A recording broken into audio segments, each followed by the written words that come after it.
4 Coupe. One with the machine.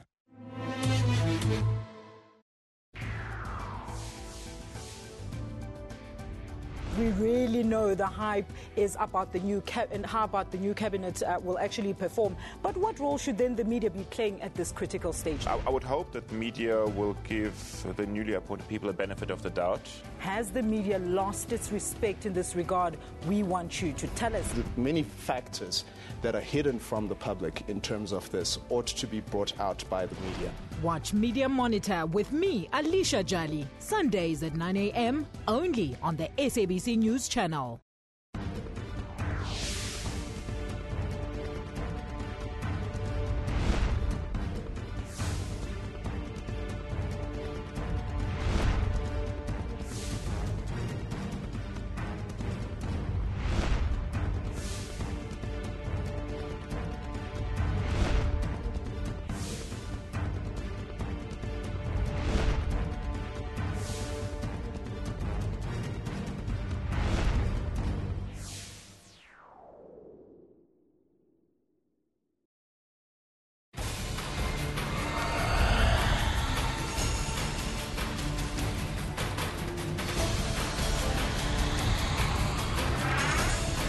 SABC News, we've got Africa covered.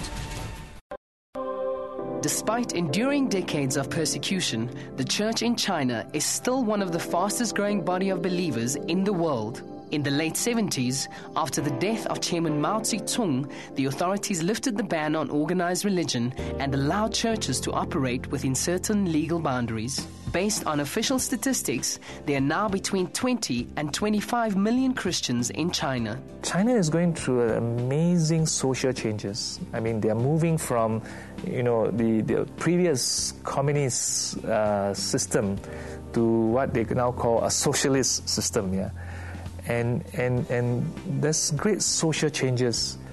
People are looking for something, stable, something certain, something powerful, something sovereign, yeah? And they're turning to religion. And therefore, we have young people coming to our churches, young people asking about the Christian faith. Yeah? And I believe that's one of the reasons why many are flocking to the church. Yeah? Despite the growth, Chinese Christians only represent 2% of the world's most populated country. But this figure is only based on membership of state-recognized churches.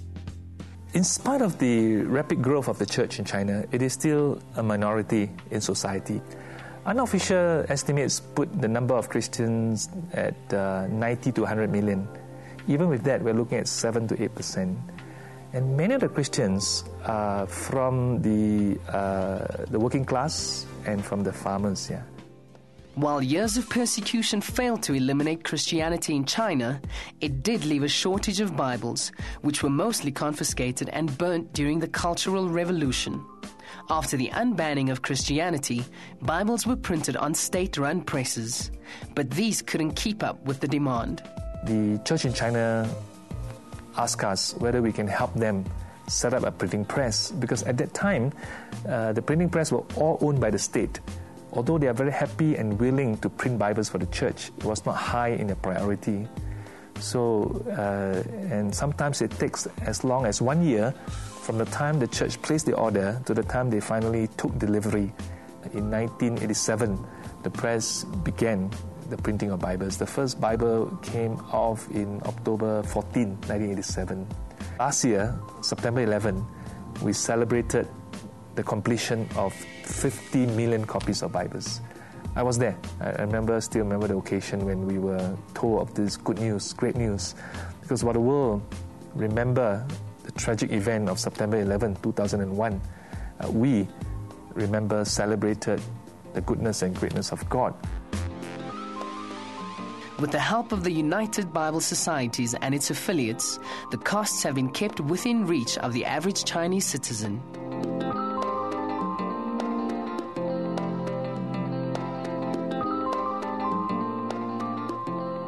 For the last 22 years, we have not stopped helping them with the funding of the Bible papers, which has helped to keep the prices of Bibles affordable in China.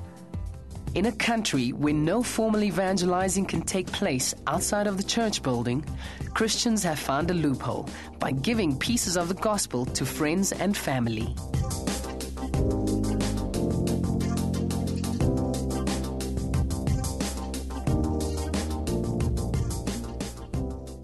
The Christians are not allowed to go to the public to preach Christianity.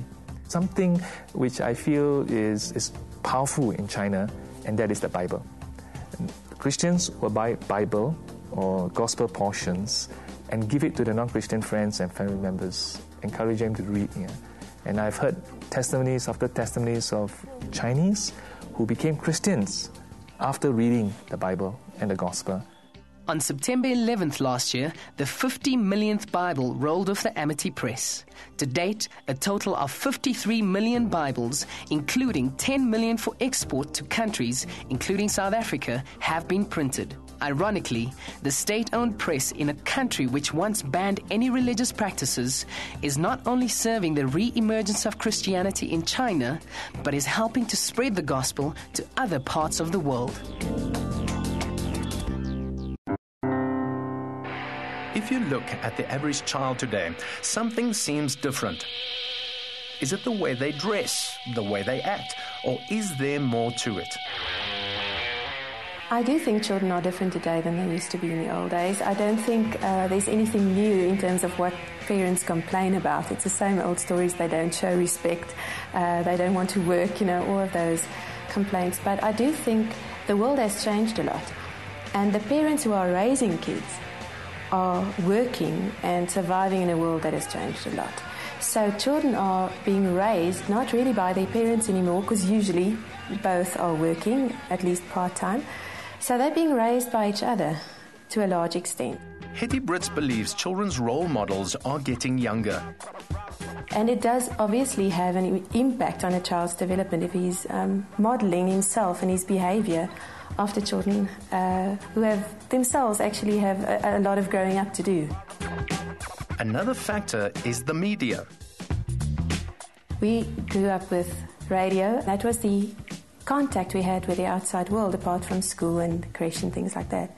Now children have the whole world at the click of a button, and I do believe that all of those influences, all of those impressions do change us.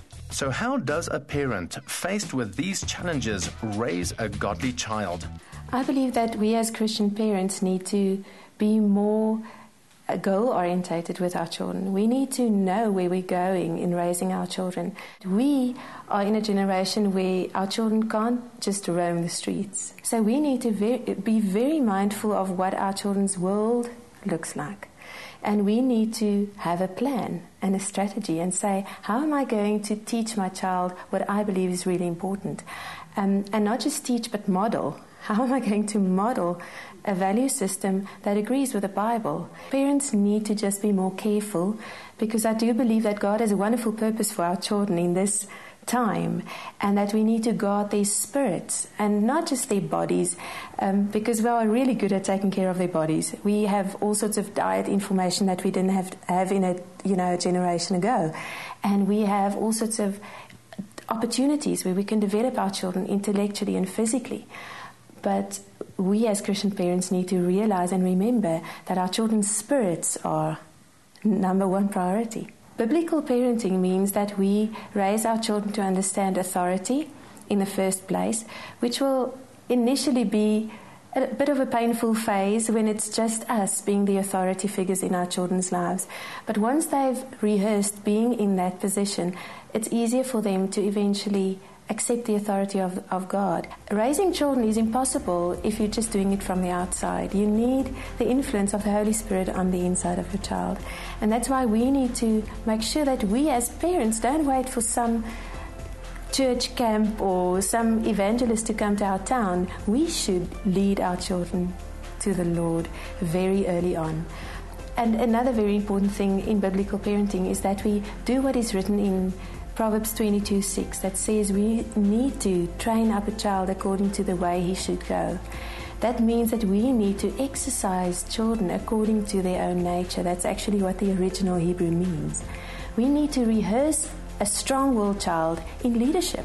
We need to rehearse this very nurturing, quiet, sensitive child in service, for instance, because the Lord gives us that promise, not that they will go to heaven if we do that, but that they will not lose their way.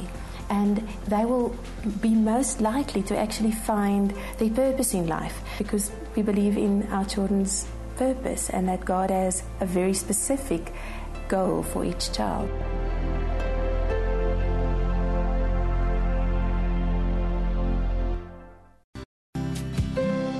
It's impossible for a person to walk in his destiny, his full destiny, without receiving Jesus. When we are born, we embark on a journey.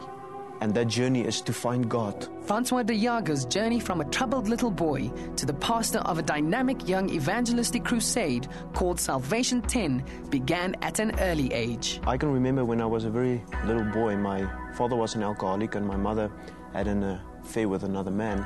I got so confused, I was left empty. Because of that split up with my parents, this emptiness just got bigger and bigger, and I became more aware of this emptiness in my heart. Francois' misguided attempt to fill the void in his life was to start smoking. He was only 7 years old. If I start smoking, that will sort out that emptiness and that search in my life. And then by the age of 13 or maybe going on to 14, I was addicted to alcohol. I was an alcoholic. I also got expelled from school because of alcohol and drugs.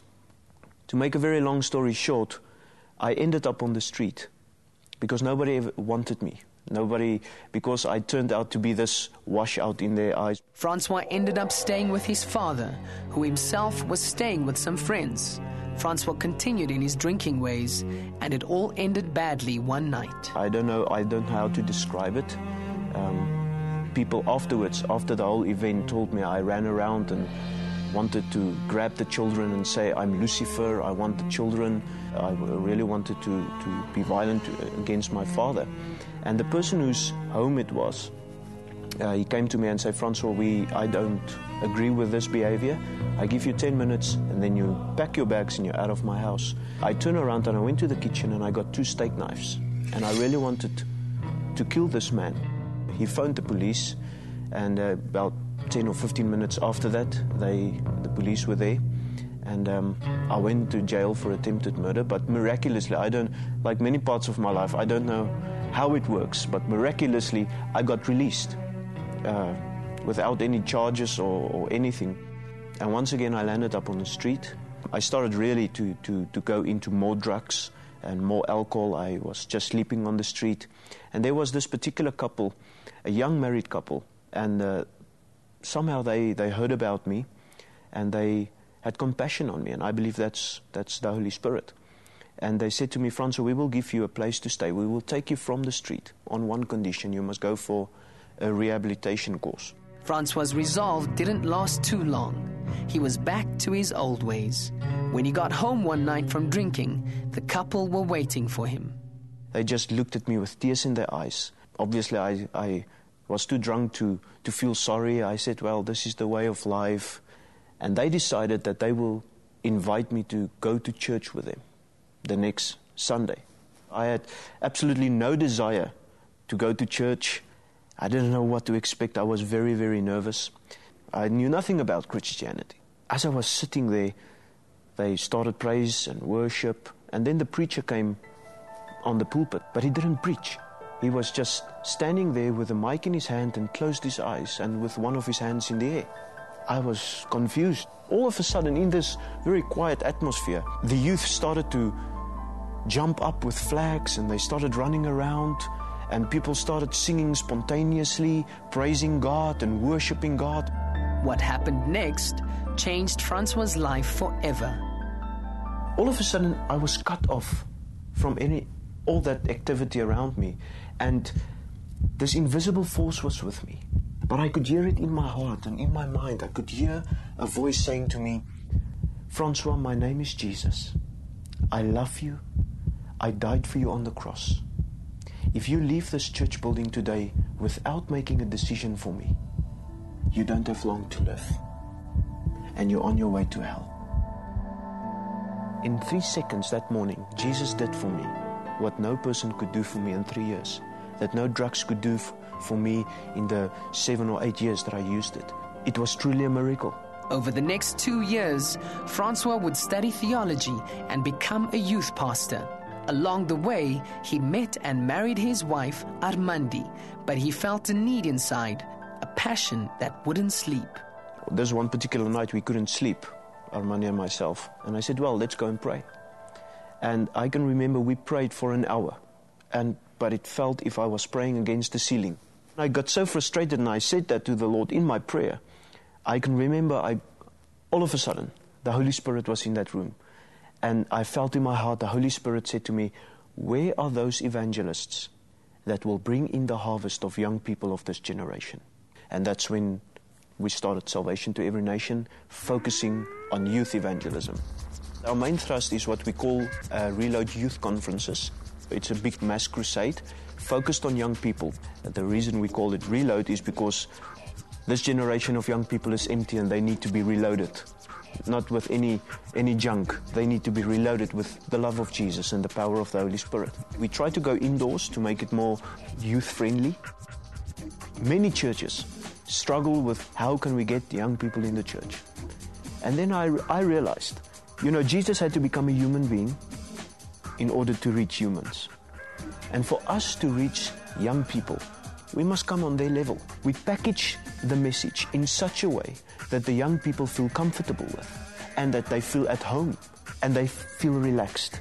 And as soon as they feel relaxed, they can listen to the gospel in such a way that they can relate to it. I speak to the young people about what's happening in their lives, and the way out is Jesus Christ. There are scary statistics on the Salvation 10 website. Statistics that Francois has attained from institutions like Stats SA. But is it all about the numbers? I'm not moved by stats, I'm moved by faith. It's not about the numbers. But we must always remember that Jesus died for the whole world, but Jesus also died for the individual. And every big crowd consists of individuals. Only by the gospel of Jesus, this country can be saved for Jesus Christ. And in the end, Salvation 10 is not about Francois himself. It's about the youth and Jesus. And when they see what it did in my life and many other people's lives, Jesus comes into their lives. He's responsible for salvation. I'm not so responsible. I'm just channeled by the messenger. I'm just the MC announcing the big speaker, Jesus himself.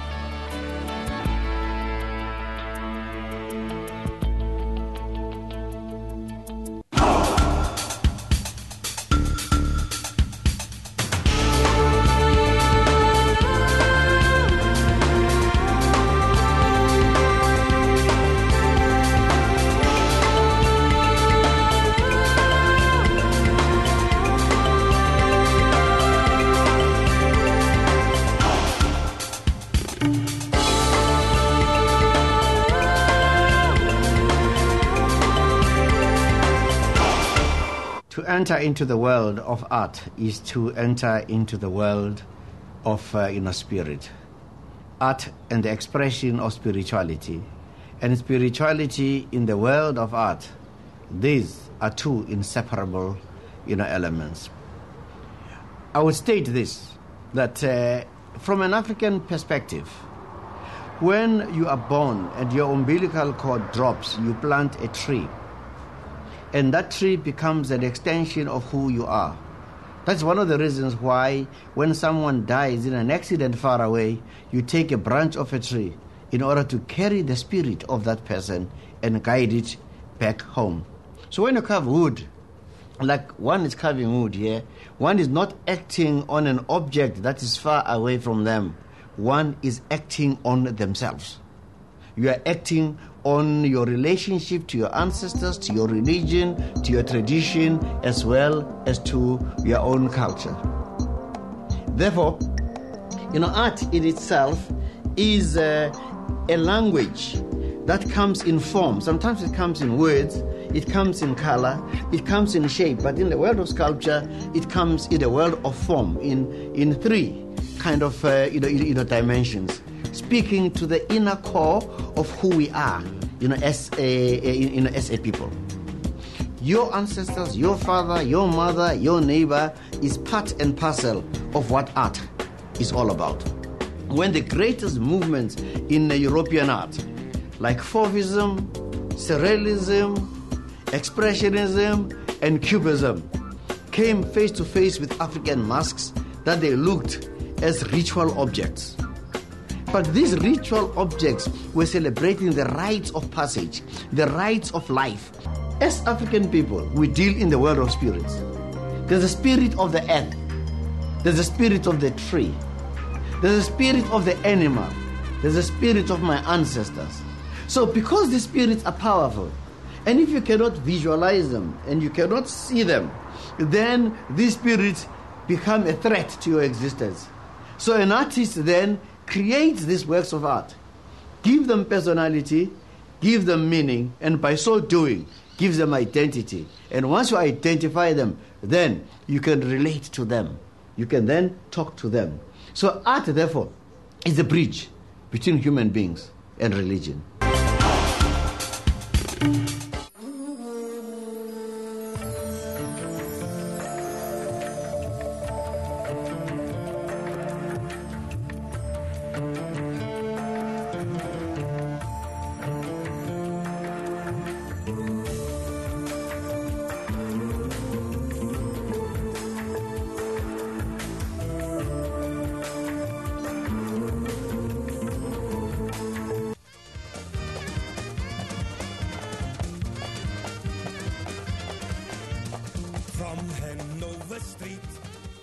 The multicultural melting pot on the slopes of Devil's Peak in Cape Town was the birthplace of one of South Africa's most talented musicians. Abdul Taliep Petersen, or Taliep as he later became known, spent the early part of his youth in District 6.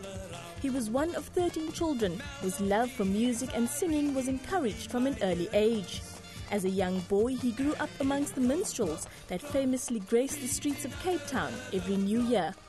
These traditions played an integral part and planted the seeds for a career that would see him travel the world with his music and songs. District 6 was really a milestone in our life, especially for him, because that was the time when he started off with the Coens. And yes, it wasn't easy because my father was a very strict man, and yet he saw that Taliep had talent with regards to singing. And obviously it was raw talent at that point in time. And my father saw that there was this gem that he could make something out of. And that is how Taliep started off, by singing. En hy begin te sing en ek hoor hy sing alright. Dis sê vir hom, kyk, dit is die song wat ons wil hê jy moet sing. Dis sê vir hom, miskien laat hy 3 keer die song oor sing. Hy het oor gesing, hy ken het toe. Nu ja, ons op hartelijk welkom. Dus sê vir hom, miskien vat hom dan die 3, terwijl die klop so nog alle items doen. Dan dat flik te sien maar aan. En so, toe sy beurt kom toe, wat hy nou sy journal sang, toe wen hy first prize.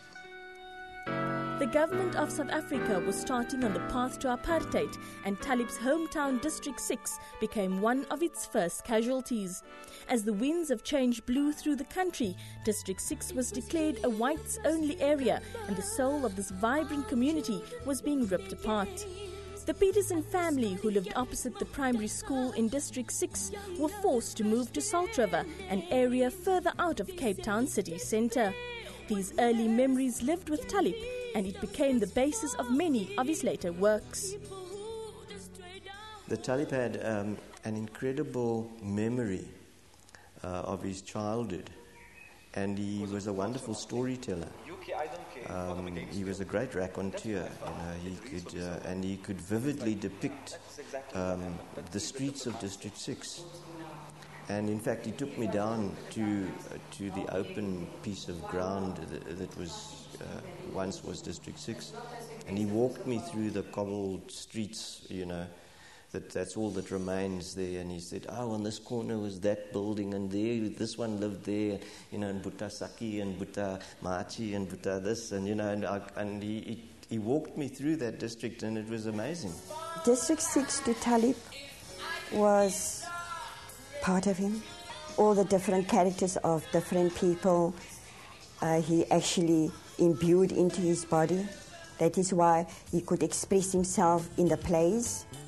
A friendship developed between David and Taliep, and this in turn gave rise to the creation of District 6, the musical.